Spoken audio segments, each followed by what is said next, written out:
오늘은 자녀 교육은 용납과 축복이 먼저다라는 제목으로 하나님 말씀 증거하도록 하겠습니다. 옆에 분하고 한번 인사하겠습니다. 주님의 이름으로 축복합니다. 인사하겠습니다. 한 번 더 인사하겠습니다. 행복한 가정 되시기 바랍니다.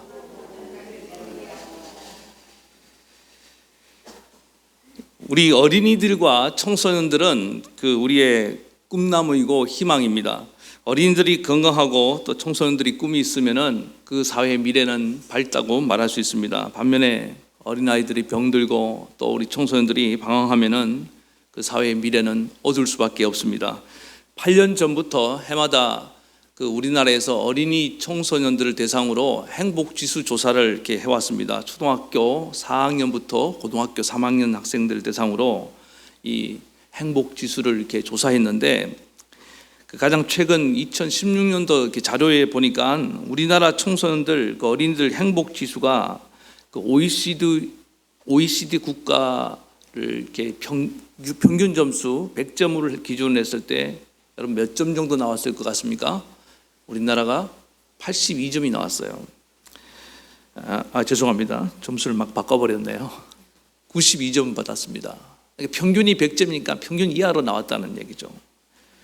근데 더 충격적인 건 뭐냐 하면은 3년 연속 꼴찌래요. 전 세계 국가를 기준으로 하진 않지만은 그래도 OECD 국가면은 좀 우리가 좀 잘 사는 나라들 말하는 거 아닙니까? 그러니까 무슨 얘기냐? 우리 아이들이 행복하지 않다는 거예요. 이번에 이제 코로나19 사태를 경험하면서 아이들의 의식이 좀 바뀌었다고 생각합니다. 우리나라가 그래도 살기 좋은 나라구나. 더 좀 안타까운 거는 초등학교 5학년들, 초등학생들 5명 중에 1명이 자살 충동을 느끼고 또 가출 충동을 느끼며 살아가고 있다는 겁니다. 못 살겠다는 거예요. 같이 살면서 피부로 느끼고 있겠지만은 우리 아이들이 지금 삶의 만족도가 아주 지금 떨어지는 것을 보게 됩니다. 그런데 이제 좀 의외의 우리가 조사 결과가 나온 게 뭐냐 하면은 어린이 청소년들 삶의 만족도라든지 행복감의 중요한 기준이 뭐냐? 우리 생각에는 애들이 성적이 높으면 행복할 것이다. 아니면은 또 경제적으로 좀 부유하면 행복하다. 이렇게 생각하는데 그게 아니고 이 아이들이 행복감을 느끼는 가장 중요한 요인이 뭐냐 하면은 어떤 성적이나 경제적인 수준이 아니더라는 거예요. 그게 뭐냐? 부모님과의 관계에 있다라는 거예요. 부모님과의 관계가 좋으면은 좀 가난해도 점수가 좀 떨어져도 아이들이 나는 행복하다 이렇게 느낀다는 거예요. 그런데 어떤 아이는 성적이 좋아요. 집도 잘 삽니다. 그런데 부모님과의 관계가 안 좋은 애들은 다 불행하다고 느낀다는 거예요. 물론 공부도 잘하고 집도 잘 살고 거기다가 부모님과 관계가 좋으면 말할 것도 없겠죠. 여러분의 가정은 그렇게 되길 바랍니다. 물론 그러나 좀 가난하더라도 관계가 좋으면 그때 행복을 느낀다는 거예요. 이건 아이들만의 얘기가 아닙니다. 인간은 관계적 존재인 줄 믿습니다. 항상 우리는 관계지향적으로 가야 돼요. 하나님과 우리와의 관계가 중요한 줄 믿습니다. 신앙은 하나님과 나의 관계예요. 근데 우리나라 부모들이 아직까지 저는 이해가 가가는 부분이 있습니다. 우리나라가 이게 좁은 땅에서 인적 자원밖에 없잖아요. 그러니까 무한 경쟁 사회를 살다 보니까 부모님들이 아이들이 어쨌든 뒤처지는 걸 우리나라 부모님들은 뒤처지는 걸 못 견뎌합니다. 자기는 학교 다닐 때 공부를 못해도 내 자녀는 잘해야 돼. 그게 얼마나 애한테 스트레스인지 몰라요. 그러면 공부 잘하는 건 물려받는 것을 기억하시기 바랍니다. 이 공부 머리를 타고나야 된다니까요. 어느 정도는. 근데 이거 우리나라에 보니까 조기 교육 열풍이 불어서요. 우리나라 말도 못하는 영유아들한테 외국어를 가르치잖아요. 한국말도 못해. 아주 우리나라 말도 엄마 아빠도 잘 못하는 애들한테 마미 이러고 데디 이런 거 시키고 있으니까 애들이 막 혼란이 오지 않겠어요? 최근 10년간, 이게 조금 옛날 자료인데 4살 미만의 유아 사교육비가 2배 이상 늘었대요. 엄청나게 많이 늘었어요. 애들 뭘 안다고 그 애들한테 뭘 막 지식을 주입시키려고 하는 거예요. 그러니까 그 꼬마 때부터 아이들이 학업 스트레스, 아니 4살 5살 애가 학업 증후군을 느끼고 있으니 이 보통 심각한 거 아닙니까? 그 천진난만하고 천지분간 못하고 뛰어놀 아이들한테 공부에 스트레스를 그렇게 주는 거예요. 오늘 또 설문기관에서 조사를 해보니까 이게 뭐 도시 기준이에요. 그 아이들이 엄마 품에 하루에 얼마나 이렇게 안겨 있느냐 이렇게 조사를 해보니까 5분이 채 안 된대요. 4분. 엄마가 아이를 하루에 몇 분 안아줘요? 4분밖에 안 안아줘요. 그리고 애가 정상적으로 자라길 기대하는 것 자체가 그게 어불성설이에요. 한참 엄마의 사랑을 받고 그 엄마의 따뜻한 품과 손길을 느낄 그 아이들이 학원으로 내몰리고 있는 거예요.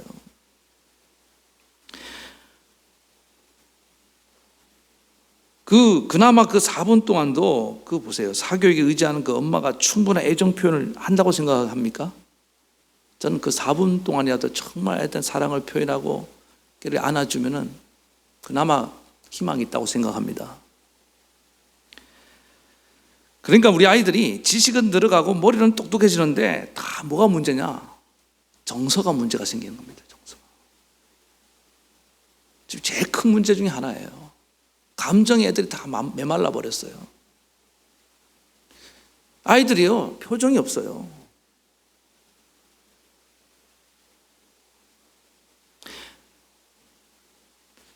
그래서 이 정서적 장애를 앓고 있는 아이들이 한두 명이 아니랍니다. 지금 학교 선생님들이 죽으려고 그래요, 지금요. 애들이. 분노 조절 장애에다가, 충동 장애에다가.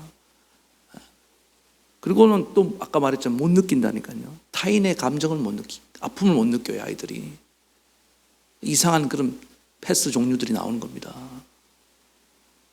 이 정서적 장애는 반드시 이상 행동을 낳게 돼 있습니다. 입이 거칠어지고요, 막 욕심을 부리고, 어린아이가 욕심 부리는 그 정도가 아니에요.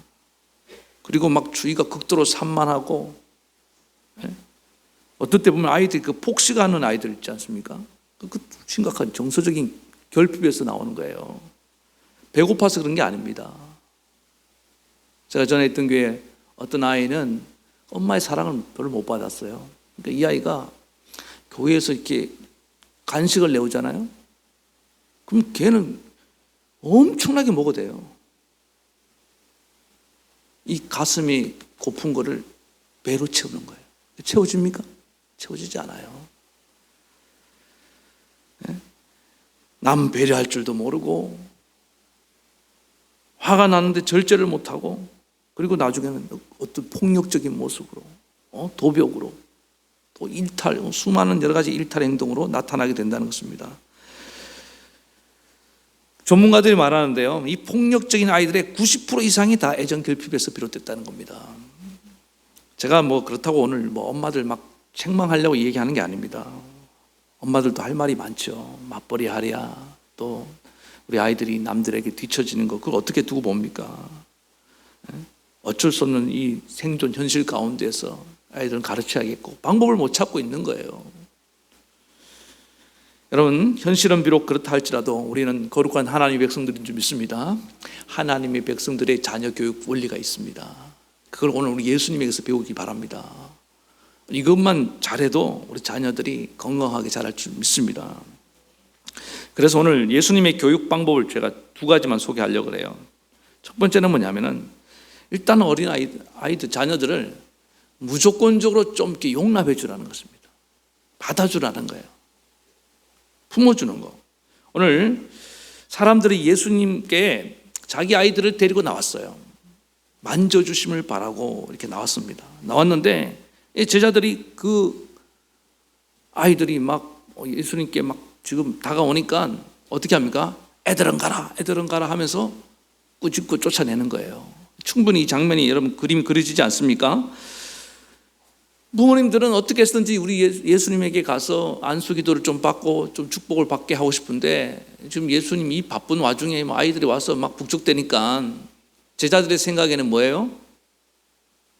아이들은 귀찮은 존재예요. 아이들은 뭐예요? 예수님께 방해가 되는 그런 존재라고 생각한 겁니다. 지금 예수님이 이 어른 사역을 하고 있는데 이 아이들이 와갖고 이렇게 정신사납게 하면은 예수님이 어떻게 지금 말씀을 전할 것이며 어떻게 병자를 위해서 기도하고 어떻게 예수님이 이 중요한 사역을 감당하겠느냐. 그러니까 그 아이를 데려오는 부모도 귀찮고 또 아이들도 막 거기서 그냥 조용히 애들이 다가옵니까? 막 뛰면서 다가올 거 아니에요. 막 또 정신없게 할 거 아닙니까? 그러니까 딴에는 예수님을 돕는다는 생각으로 이 아이들을 꾸짖고 가라고 이렇게 말한 겁니다. 그런데 예수님의 반응이 의외예요. 예수님이 어떻게 반응하냐? 14절에 보니까 예수님께서 제자들의 그 모습을 보고 분이 여기셨다. 막 화를 냈다는 거예요. 우리 예수님은 화를 함부로 안 냅니다. 그렇지 않습니까? 예수님이 화를 낼 때는 이유가 있어요. 믿음의 문제라든지 어찌하여 너희가 믿음이 없느냐. 믿음 없는 행동할 때는 예수님 단호하고 책망하십니다. 그리고 또 지금 이 제자들의 모습을 통해서 예수님께서 지금 화를 내시는 거예요. 예수님이 화를 낼 때는 그게 중요한 문제이기 때문에 그것을 기억하시기 바랍니다. 제자들은 예수님을 생각해서 예수님 사역에 방해가 된다고 이렇게 돕는다고 생각했지만 오히려 예수님이 보실 때는 뭐냐면은 너희들의 그 행동이 나를 돕는 일이 아니라는 거예요. 그러니까 여러분 우리가 예수님을 돕는다고 돕는 게 아닙니다. 오히려 예수님 마음을 더 아프게 할 때가 있습니다. 예수님을 화나게 할 때도 있다는 사실을 우리는 알아야 됩니다. 예수님께서 이 화를 내신 이유가 뭐냐? 어린아이들을 너무 무시했다는 거예요. 어린아이의 가치를 너무 모른다는 거예요. 자, 그 다음 말씀 보니까 이러실 때 어린아이들이 내게 오는 것을 용납하고 금하지 말라. 그 다음 뭐라고 말씀합니까? 하나님의 나라는 이런 자의 것이니라. 지금 너희는 이 하나님 나라의 주인공들이 오고 있는 걸 방해하는 거야. 그래서 예수님께서 화를 내는 거예요. 좀 이해가 되십니까? 예수님은 어린아이들의 그 가치를 알아보셨어요. 근데 제자들은 어린이는 쓸모없는 존재다. 어린이는 이 귀찮은 존재다. 그런 인식이 강하게 자리 잡고 있는 거예요. 이 당시 어린아이들은 어떻게 보면 인권이 없었습니다.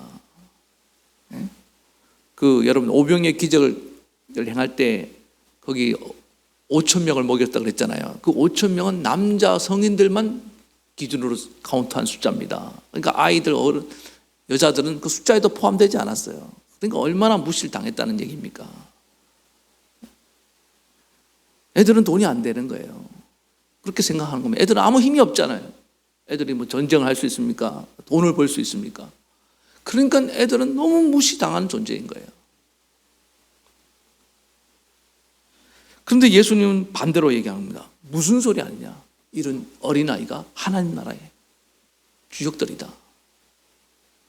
지금은 우리가 지금 이 어린아이들에 대한 어떤 가치 재발견이 많이 이루어졌습니다. 그러나 아직도 교회만 해도요, 예전에 애들은 무지 꾸짖었습니다.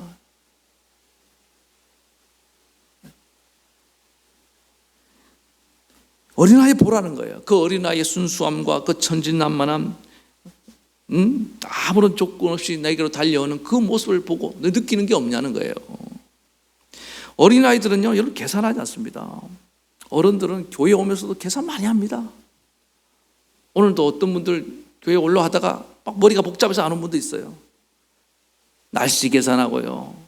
또 어떤 분들은 참 안타까운데 그래요. 헌금을 계산합니다. 형편이 어떤지 알아요. 헌금 없으면 어때요? 그렇지 않습니까? 주님께 빈손 들고 오면 우리 주님이 내치십니까?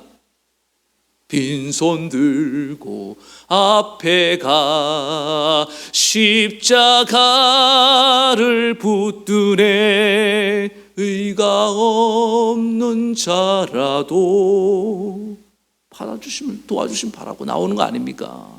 맞습니까? 또 어른들은 생각이 많아요. 아이들은요, 예수님 좋으면 그냥 그게 다예요. 그런데 애들이 커갈수록요, 아주 부모님에 대한 마음도 그래요. 어린아이 때는 엄마가 최고예요. 그런데 이게 머리가 조금만 크잖아요. 고등학교만 들어가면 돈을 얼마 준다. 엄마를 택할래? 돈을 택할래? 고민한다는 거예요. 어린아이 때는 그 돈을 발로 차버리는데 하나님 입장에, 아버지 하나님 입장에서 볼 때, 예수님 입장에 볼 때 누가 더 귀합니까? 어린아이죠, 어린아이. 언제나 우리 예수님은 중심을 보시는 걸 믿으시기 바랍니다. 아직 때묻지 않은 티맑은 그 어린아이 모습이 있죠, 안에 있다. 너희가 볼 때는 서툴고 미숙하고 어리숙해 보였지만은, 무능력해 보이지만은 아니라는 거예요. 그래서 예수님께서 그 어린아이를 이렇게 껴안고 이렇게 쓰다듬어 주시면서 보여주시는 모습이 뭐냐? 어린아이들을 무조건적으로 용납하라는 거예요. 받아주라는 거예요. 여러분, 어린이는 우리말 참 재밌습니다. 어린이가 무슨 뜻이에요? 어리니까 어린이에요. 그렇죠? 네. 미숙하다는 뜻이잖아요. 그러니까 어린이가 넘어질 특권이 있습니다. 아니, 갓난아이가 나자마자 막 뛰어다니면은 좀 좋겠어요? 막 신동이 태어났다 그럴 겁니까? 아니에요. 송아지 외에는요, 사람은 엉거멍 기어 다녀야 되는 거예요. 그러다가 어느 날 두 발로 걸을 때, 우리 아들 걸었다고 박수 치고 그런 기쁨이 있을 거 아니에요. 그런데 태어나자마자 막 걷고 뛰고 다니면은, 네? 그런 기쁨이 어디가 없을 거 아닙니까? 넘어지다가 또, 그런데 어린아이는 넘어지지만 어떻습니까? 언제 그랬냐는 듯이 빵긋 웃으면서 또 일어나요. 어른들은요, 한번 넘어지면 잘 못 일어납니다. 참 힘들어요. 뭐 하나 실족하잖아요? 한번 삐지잖아요? 너무 오래 가요, 너무 오래 가, 아주 그냥. 근데 애들은요, 금방 풀어져요. 사과할 줄도 알고요, 화해할 줄도 알아요. 그렇게 붙어 싸우잖아요. 유치원 가보세요. 막 울고불고 싸웁니다. 여기 이제 유치원 선생님 계시지만은, 미안하다 해, 괜찮다 해, 손 내, 손 딱 잡아주면요, 울면서. 그리고 돌아서 같이 옆에 가서 장난감 갖고 놀고 앉아 있어요. 어른들은 어떤 줄 압니까? 한번 그렇게 붙어 싸웠잖아요. 몇 년 동안 안 봐요. 얼굴도 안 봐요. 하나님이 보실 때, 예수님이 보실 때는 누가 더 좋아요? 그렇지 않습니까? 여러분, 사실 어른이 된다는 것은 이게 슬픈 일입니다. 몸이 늙어가고 성장하고 어른이 되는데, 마음은 그 어린아이 순수함을 잃지 말아야 되는데, 우리 영혼이 병들어가고 늙어가고 있는 거예요. 그렇지 않습니까? 어린이들 찬송하는 거 보세요. 애들, 제가 교회학교 예배, 어린이 예배 들어가면 막 정말 재밌습니다. 시킨 대로 해요. 예수사, 입 크게 벌리면서 해야지 하면 입을 막 짹짹 벌리면서 그렇게 크게 한다고요. 어른들은요, 말 안 들어요. 한 1년 강조하면 그때 입이 반쯤 열어져요. 이렇게. 말 얼마나 안 들으시는지 몰라요. 여러분 그렇다는 얘기는 아닌데 또 그러신 분도 있을지 모르겠네요. 얼마나 순종을 안 하시는데, 어른들은. 그런데 애들은요, 정말 어떨 때를 보면 감동을 얼마나 잘 받는지 압니까? 아이들이요. 어른들 감동 잘 안 받아요.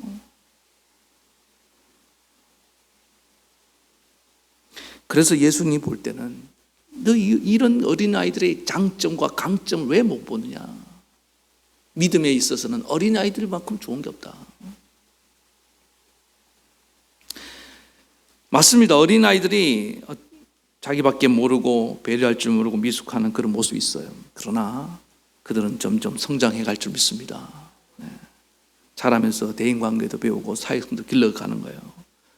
어른들이 잘 이렇게 양육하면요, 아이들은 너무너무 아름답게 자랄 수 있습니다. 우리 어린이들에게 완전한 모습을 기대하면 안 됩니다. 어린이들은 넘어질 특권이 있고 또 실수할 수 있는 그런 자격이 있는 것을 꼭 기억하시기 바랍니다. 그래서 이 어린아이 때 이렇게 용납을 받아주고 또 사랑을 충분히 받지 못하면은 어떤 현상이, 그런 상태로 어른이 되면은, 여러분 그런 말 들어보셨죠? 성인 아동이란 말을 들어보셨죠? 어덜트 차일드란 말. 이게 이제는 뭐 옛날 심리학적 용어인데 이제는 거의 뭐 웬만한 사람들 다 알 정도로 보편화되었습니다. 몸은 어른이 됐는데 마음은 어때요? 어른이 되지 못한 거예요. 여전히 그 어린아이가 머물러 있는 거예요. 이 전문가들이, 상담가들이 조사를 해보니까 이것도 마찬가지예요. 왜 몸이 어른이 됐는데 그 어린아이처럼 이기적인 어린아이 그 나쁜 성품들 있잖아요. 이기적이고 감정 조절 잘 못하고 하는 그런 어린아이 모습이 왜 그대로 남아있느냐. 어렸을 때 충분한 사랑을 받지 못하고 자라면 다 그렇다는 거예요. 어렸을 때 어떤 그 충분히 이렇게 용납을 받지 못하고 자란 그런 어른들이 다 이 성인 아동이 이 안에 하나씩 다 남아있다는 겁니다. 지금 성인 아동들이 너무 많아요. 어른인데 애 같은 분들이 너무 많아요. 어른이 되면 어른다워야 되지 않습니까? 어른답다는 게 뭡니까? 예? 이해할 줄도 알고 받아줄 줄도 아는 거 아닙니까? 맞습니까? 예. 그래서 어린아이 때 충분한 이 사랑을 받고 자라야 됩니다. 미숙하다고 뭘 자꾸 못한다고 자꾸 꼬집고 채찍질하고 책망만 하면은 안 되는 거예요. 그 이제 연세대학교 소아정신과 신희진 교수님이란 분이 이분이 이제 그런 얘기를 합니다. 자기가 현대 조기교육 열풍에 막 열풍이 불고 있잖아요. 욕먹을 각오하고 이제 책을 쓴 겁니다. 이제 이 시대 흐름에 역행하는 그런 책을 썼어요. 근데 저는 굉장히 의미가 있다고 생각합니다. 이제 그 책 이름이 뭐냐면은 현명한 부모는 아이들을 느리게 키운다. 한번 따라해 볼까요? 현명한 부모는 느리게 키운다. 아이를. 그러면서 그 옛날에 그 이제 티벳, 지금 중국의 티벳이라는 나라가 있잖아요. 과거 티벳에서 일어났던 그 교육 방법을 어떻게 이분이 찾아서 연구해 그런 자료를 거기다 넣어놨는데, 라다크라는 그 작은 티베트라고 불리는 그 라다크라는 그 지역의 히말라야 고원에 있는 그 작은 이제 마을의 이름인데, 그 마을의 자녀 교육법이 좀 특이하더라는 거예요. 어떻게 하냐면은 그 누구도 아이들에게 화를 내지 않는다는 거예요. 이게 어떤 때 아이들이 실수하잖아요. 뭐 이렇게 그릇을 깬다든지, 또 아니면은 뭐 이렇게 잘못해서 장난치다 그 귀한 책을 막 찢어버려요. 근데 어른들이 전혀 화를 안 낸다는 거예요, 아이들한테. 예. 그리고 또 아이들이 여러분 잘하는 게 뭐냐면 뭐 물어보잖아요. 애들이 정말 이 질문쟁이들이 많아. 예. 할머니들이 애 보다가 지치는 이유가 뭐예요? 계속 물어봐요. 할머니 저거 뭐야? 이거 뭐야? 그때 대답을 잘 해줘야 되거든요. 근데 그때도 귀찮다고 말하지 않는다는 거예요. 그 질문에 대해서 다 받아준다는 거예요. 근데 사실은 우리 옛날에 어르신들이 그랬어요. 예? 우리 손주들이 왔을 때 그 할머니들이 제일 했던 말이 뭐냐면, 아이고 우리 금쪽 같은 새끼. 들어봤어요?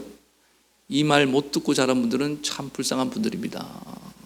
아이고 엉덩이 투닥투닥 하면서 이 금쪽 같은 새끼 그랬다고요. 예? 그러면서 그 아이들이 우리 아이들 큰 인물 될 거라고 이렇게 머리 쓰다듬으면서, 또 이렇게 어쩌다가 밤에 오줌을 싸면은, 이야 지도도 엄청 크게 그렸네. 아주 큰 인물 되겠다고. 여러분 잘 보세요. 이 하나하나가 다 받아주는 겁니다. 이 자식도 오줌 싼다고 말이야. 그렇게 야단치지 않았어요. 부모님들은 이상하게 야단을 많이 치는데 할머니 할아버지들은 다 받아줘.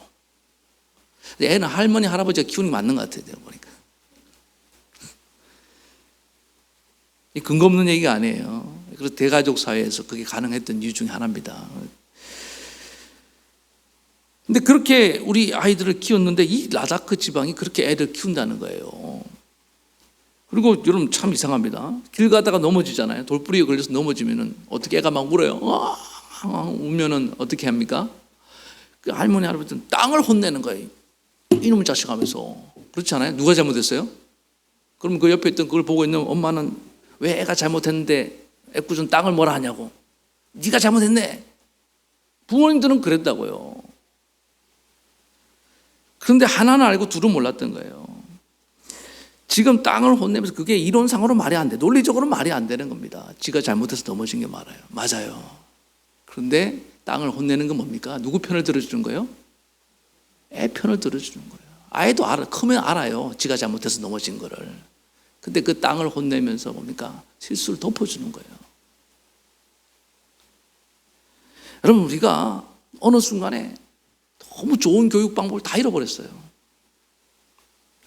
그러니까 좀 나쁜 버릇이 있더라도 바로 고치려고 우리는 부모님들이 급해요. 애들 뭐 잘못하면 당장 고쳐놓으려고 그래. 근데 우리 어른들은 이 라다크 지방 사람들은 그렇게 하지 않는다는 거예요. 4살 미만 아이들은 실수하고 넘어질 수 있는 특권을 주는 거예요. 어떤 잘못을 해도 화를 안 내는 거예요. 그렇다고 4살 애기가 뭐 누굴 죽이겠어요? 두들겨 패겠어요? 애들이 4살 배기 애가 누굴 때린다고 한들 얼마나 세게 때리겠어요? 그렇지 않습니까? 여러분, 어른이 때리면 애는 죽습니다. 4살 애 그 주먹으로 누굴 때려도 안 죽어요. 그렇게 키우는 거예요. 그런데 놀라운 일이 일어나는데, 그 다음 애들이 5살만 딱 되면요, 어떤 일이 일어나냐? 2살 동생을 업고 다닌대요. 이건 할렐루야 하고 싶어요, 저는 이 순간에. 그 정도로 책임감 있는 아이들이 된다는 거예요. 지금 우리가 얼마나 막 중요한 걸 놓치고 있습니까? 애들이 아무리 자라도 책임감이 없어요. 왜? 용납을 당하지 않았기 때문에. 충분한 사랑을 받지 못했기 때문에. 실제로요, 충분한 사랑을 받고 자란 아이들은요, 더 빨리 건강하게 자랍니다. 이 교육이 회복되어야 될 줄 믿습니다. 우리 교회 애들 오면요, 무조건 쓰다듬어, 예수님처럼 하세요. 그냥 웃으면서 쓰다듬어주고, 넘어져도 아이고 넘어져도 이렇게 예쁘게 넘어지냐 이렇게 말하고. 아멘. 제가 지켜볼 거예요. 뭘 잘못해도 그냥 웃고 넘어가지고. 지금 걔들이요, 다른 데서는 그 용납을 못 받고 있습니다. 교회 와서라도 그렇게 해줘야 되지 않겠습니까? 이 교수님이 얘기하는 게 뭡니까? 이 유아기 특별히 어릴 때 이 정서적인 그런 충족이 채워지지 않으면 안 된다는 거예요. 근데 엄마들이 막 조기교육 열풍 불어갖고 어떻게 해서든지 뭘 집어넣으려고 그러는데 나중에 다 그게 독이 될 수 있다는 사실을 모른다는 겁니다. 오늘 우리 한국 사회가요, 어떤 다른 나라보다 강점이 있습니다. 저는 한국의 이 교육열이 결코 잘못됐다고 생각하지 않습니다. 네, 좋아요. 그러나 그 밤 이면에 이 정서적인 결핍을 채워가지 않으면 우리 사회가 앞으로 건강해질 수 없다는 사실을 알고 오늘 이 정서적인 부분을 채워가는 믿음의 종들 되시기 바랍니다. 물론 저는 이게 이 정서적인 문제가 생각보다 믿음하고 많이 결부되어 있습니다. 한국 민족은 특별히 정적인 민족인 거 아시죠? 우리는 옳고 그름에 별로 관심이 없어요. 어떨 때는요. 어때요? 수 틀리면은 아직도 이게 남아있다니까요. 지금 많이 좋아졌습니다만은 아직도 그래요. 저도요, 지금 돌이켜보면은 4살 때까지 우리 부모님이 제가 이제 말을 안 하니까 저 4살 때까지 말을 못했습니다. 참고로. 벙어리 된 줄 알았대요. 초등학교 들어갈 때 이름 석자 딱 쓰고 들어갔어요. 그것도 당시는 무슨 사교육 이런 거 하나도 없어요. 지금 제가 말을 못합니까? 그때 못했던 말 다 하고 살잖아요, 지금 제가. 그러니까 이게 서둔다고 서둘러지는 게 아니에요. 다 때가 되면 하나님 일하실 줄 믿습니다. 은혜던 교회에서 이제 우리 이제 사모가 와이프가 아이들을 지금도 참 좋아하는데 사택을 개방했습니다. 개방해서 그 동네 아이들을 이렇게 막 오게 했어요. 접근성이 좀 중요하더라고요. 지금은 이제 뭐 아파트 사니까 이게 뭐 들어오는 입구도 복잡하고 잘 안 되는데, 그러니까 어떤 아이가 와서 이제 저희 와이프한테 그렇게 얘기합니다. 선생님이 우리 엄마였으면 좋겠다고. 보니까 걔 엄마가 잘 안 받아주는 거예요. 맨날 맞벌이 하라, 또 가정에서 남편한테 스트레스 받고 하니까 다 이유가 있어요. 저는 충분히 그 주부들 마음을 이해합니다. 그러니까 애한테 충분한 사랑을 이렇게 베풀지를 못하는 거예요. 그러니까 얘가 늘 이 정서적인 결핍을 갖고 있는데, 이 사모가 이렇게 막 애들 도닥그릇 받아주고 또 이렇게 안아주고 뭐 엄마처럼 해주니까 애들이 안 가? 좀 갔으면 좋겠는데 저는 우리 집에서 살아요, 그냥 애들이.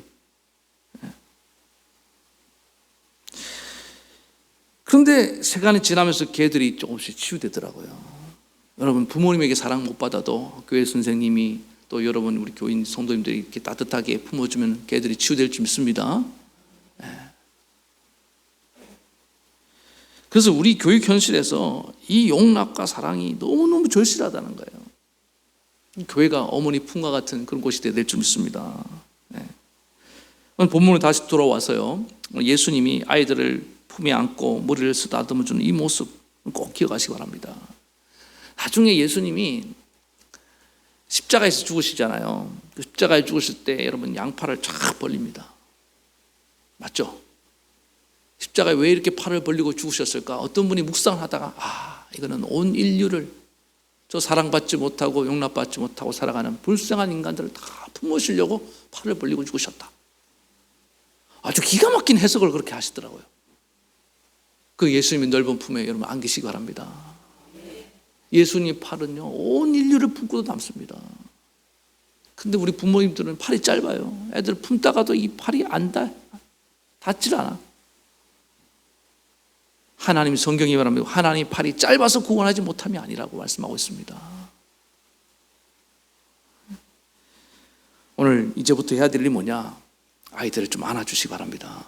내 자녀를 좀 안아주시고, 또 교회 아이들을 요즘 이제 너무 큰 애들은 막 스킨십 하지 마시고 머리만 쓰다듬어 준다든지, 또 아니면은 그래 어쨌든 아이들을 이렇게 말로라도 좀 이렇게 따뜻한 말을 할 수 있는 조화좀 되기를 간절히 바랍니다. 예. 그것이 예수님의 교육의 첫 번째 방법이었고, 두 번째는 뭐냐면은 꾸짖지 말고 아이들을 축복해 주라는 거예요. 한번 따라합시다. 꾸짖지 말고 축복하자. 물론 책망이라는 것도 필요해요. 근데 제한적으로 사용해야 됩니다. 책망이 능사가 아닙니다. 오늘 이 지금 제자들은 여기 성경의 표현은 우리말로는 그냥 이렇게 만져주시면 바라고 데리고 온다고 이렇게 돼 있는데, 오늘을 보면은 한두 번 온 게 아니라는 거예요. 꾸준히 반복적으로.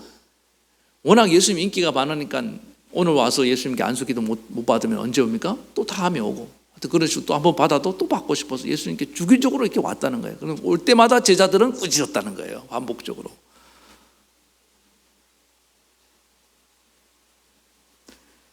근데 예수님 뭡니까? 제발 좀 꾸짖지 말고 참다 오늘 안 되겠다. 한번 마음 잡고 제자들에게 얘기를 하는 겁니다. 여러분, 아이들도 잘못하면 혼나야 됩니다. 저는 야단 맞아야 된다고 생각해요. 교육에서 징계는 필요합니다. 저는 징계 무용서를 저는 믿지 않습니다. 성경에도 자녀를 책망하지 않고 채찍질하지 않으면 그건 사랑하지 않는다고 그렇게 말하고 있습니다. 그러나 징계의 방법도 좀 우리가 연구해 볼 필요가 있는데, 오늘 뭐 징계에 관한 얘기를 하려는 것은 아니고, 다만 이 징계와 책망에는 뭐가 깔려 있어야 됩니까? 그 바탕에 신뢰가 깔려 있어야 되는 줄 믿습니다. 사랑이 깔려 있어야 됩니다. 사랑과 믿음이 있는 그런 징계는요 상처가 되지 않아요. 근데 문제는 뭡니까? 우리 아이들이 부모님의 신뢰와 사랑을 못 느끼는 상태에서 맞는 거예요. 책망을 받는 거예요. 여러분, 정말로 사랑이 확신이 없을 때는 책망하면 안 됩니다. 그래서 남의 자식을 생각해보세요. 길 가다가 옛날엔 그게 먹혔다니까요. 뭘 잘못하면 인사 안 하면 야 이놈의 자식아, 어른한테 인사도 안 해 하면은 꾸벅하고 인사를 갔어요. 그런데 만약에 그렇게 말하면 요즘 아이들 어때요? 당신이 뭔데 나한테 그런 말해, 이렇게 나오잖아요. 이 주어진 권위가 인정받는 시대가 아니에요. 서글픈 현실입니다. 그런데 그 분이 나를 사랑하는 분이고, 나를 선배가 정말 그렇게 얘기하면요 애들이 인정합니다. 받아들입니다. 이게 무슨 얘기냐? 그만큼 믿음과 신뢰 관계가 중요하다는 거예요. 책망에 있어서도. 근데 너희들은 지금 아이들과 무슨 신뢰 관계가 있느냐? 걔들에게 무슨 사랑하는 마음이 있느냐? 전혀 없지 않느냐? 그런데 이렇게 책망만 하면 되겠느냐는 거예요. 근데 예수님은 어떻게 합니까? 걔들을 지금 축복해 주고 있는 겁니다. 이렇게 아이들 사랑하는 예수님조차도 축복을 더 많이 하라는 거예요. 한번 따라합시다. 축복을 더 많이 하자. 제가 볼 때는 한 95%는 축복하며 살아야 됩니다. 우리는 어때요? 반대로 하죠.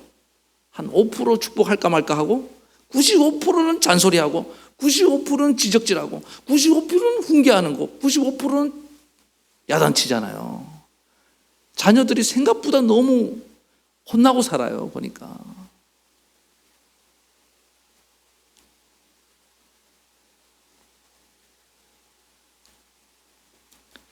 오늘 우리는 아이들을 더 많이 축복해야 될 줄 믿습니다.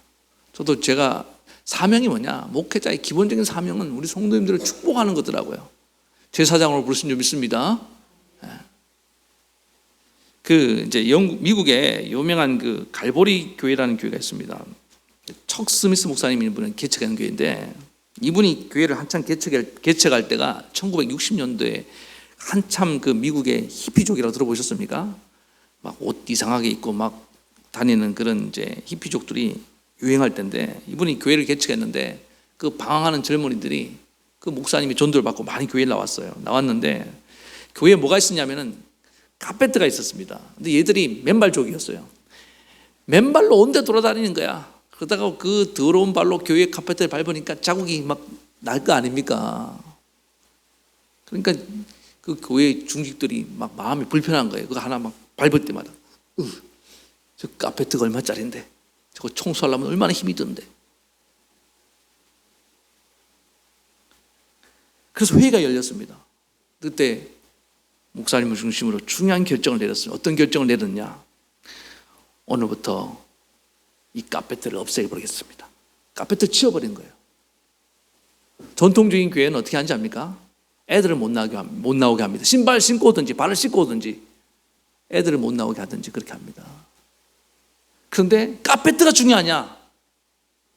저 방황하는 영혼들이 중요하지. 여러분 잘 들으십시오. 이게 중요한 결정입니다. 그 교회의 운명을 좌우하는 결정이었어요. 그게.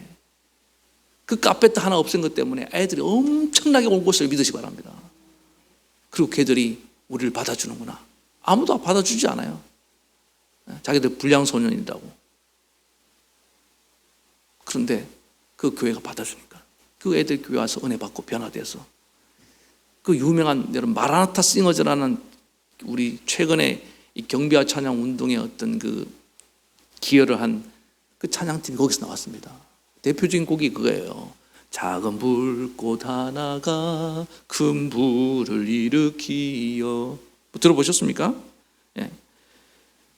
그러면서 주변 주위 사람들 그 불에 몸 녹이듯이 주님의 사랑 이같이 한번 경험하면 모두에게 전하고 싶으리.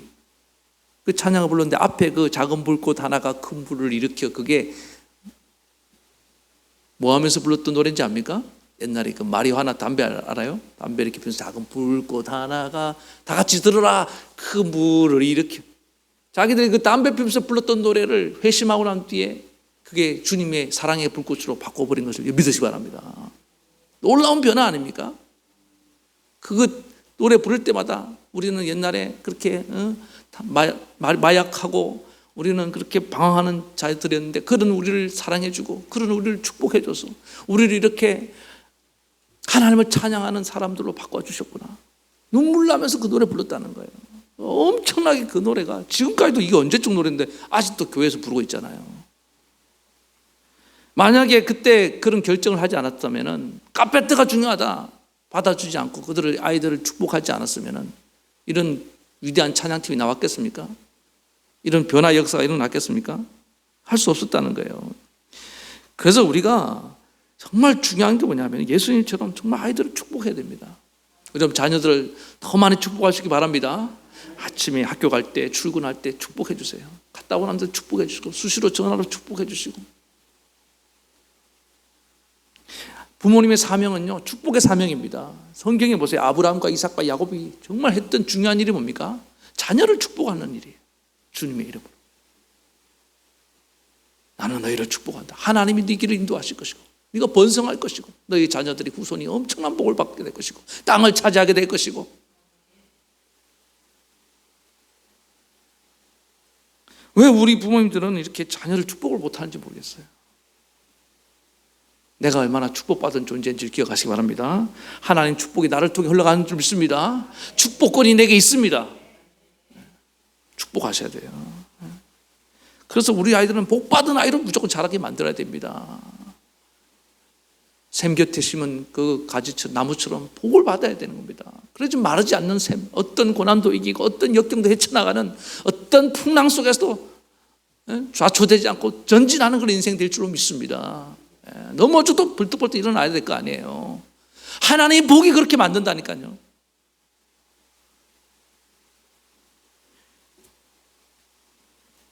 우리가요, 참 보면은 어떨 때 자녀를 너무너무 책망하는데, 너 같은 놈 말이야, 태어나지 말았어야 했는데 태어났다고.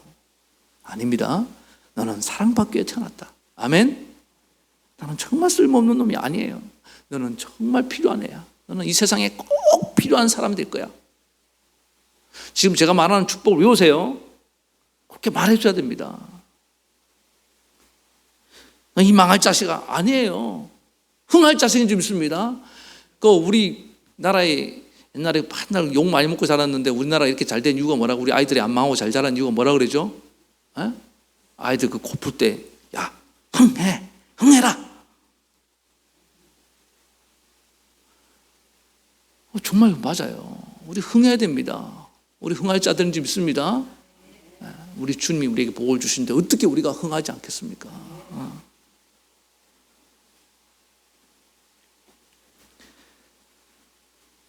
오늘 우리가 하나님이 우리에게 이런 축복의 사명을 주셨습니다.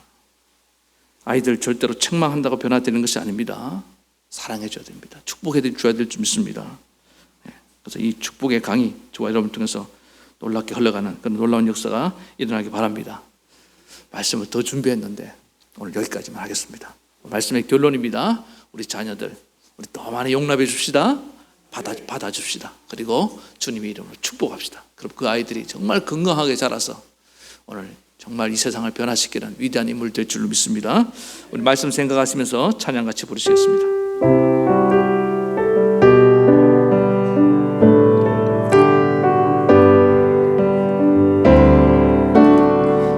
마음속에 어려움이 있을 때, 마음속에 어려움이 있을 때, 마음속에 어려움이 있을 때 주님 내게 먼저 오사 내 마음을 만지고 주님 앞에 나올 수 없을 때, 주님 앞에 나올 수 없을 때, 주님 앞에 나올 수 없을 때 주님 먼저 하느시네. 그럼에도 불구하고 날 사랑하시는 내 하나님의 사랑은 나의 모든 걸 덮고, 그럼에도 불구하고 날 안아주시는 내 하나님을 부를 때 아버지라 부르죠. 다시 한번 그럼에도 불구하고, 그럼에도 불구하고 날 사랑하시는 내 하나님의 사랑은 나의 모든 걸 덮고, 그럼에도 불구하고 날 안아주시는 내 하나님을 부를 때 아버지라 부르죠.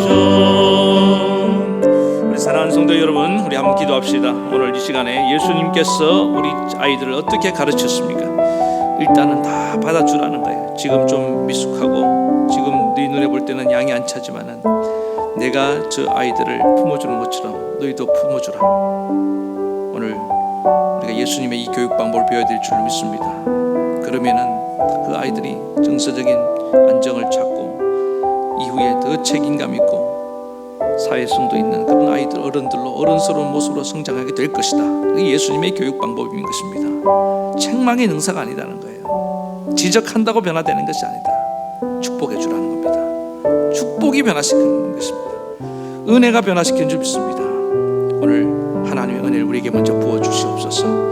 우리는 하나님의 복받은 자인 줄 믿습니다.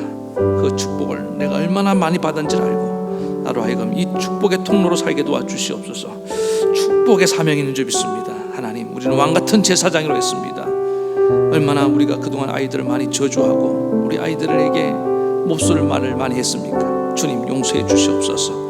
이제 우리 아이를 주님의 이름으로 축복하며 살겠습니다. 그래서 그 축복대로 우리 아이들이 잘 되게 하시옵소서. 그런 마음으로 우리 간절히 한 목소리로 우리 예수님의 교육 방법을 내게도 주시옵소서.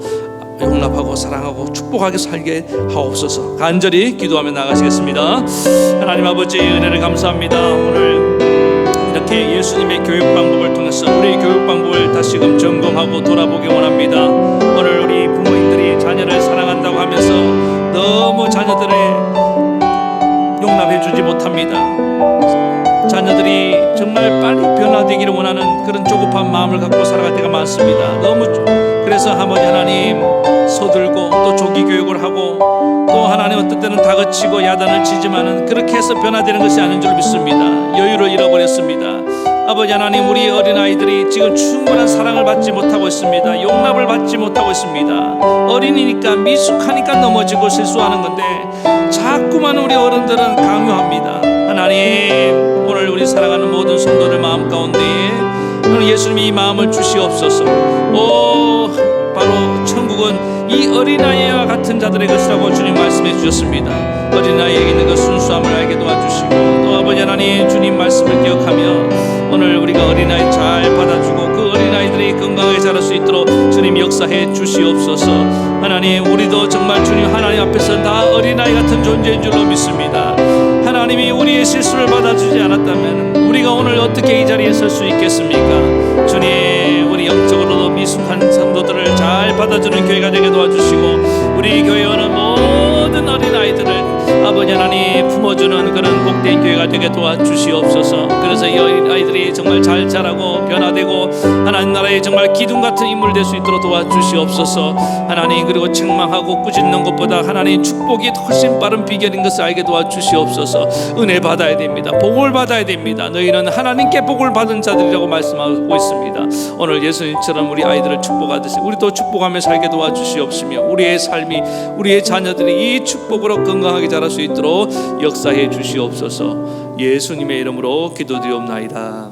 아멘. 하나님 아버지 오늘 예수님의 이 교육 방법을 통해서 우리의 교육 방법을 다시금 점검해 봅니다. 우리는 너무나 급합니다. 빨리 아이를 변화시키고자 합니다. 하나님 어리니까 넘어질 수 있고 어리니까 실수하는데 우리 아이들이 그 용납을 받지 못하고 자라다가 이렇게 성인아동이 되고 마음속에 어른이 돼서도 성인아동을 품고 정말 정서적인 장애를 앓고 살아가는 그런 사람들이 너무나 많습니다. 주님 이 악순환의 고리를 끊어버려 주시고 이제 우리 자녀들을 향해서 다시금 품어줄 수 있는 그런 예수님의 넓은 품을 우리에게도 허락해 주시옵소서. 예수님이 우리 연약한 우리를 품어주셨듯이 우리도 그 아이들을 잘 품어줘야 되는 줄 믿습니다. 오늘 많은 부모들이 쫓기고 있습니다. 하나님 서둔다고 자녀들이 자라는 것이 아닙니다. 기다려줘야 되는 줄 믿습니다. 때가 되면은 하나님 책임감도 있고 사회성도 있는 그런 자녀로 자라게 될 줄로 믿습니다. 그리고 꾸짖고 책망하는 것이 능사가 아니라 주님 이렇게 주님처럼 축복하는 자들이 되어야 될 줄 믿습니다.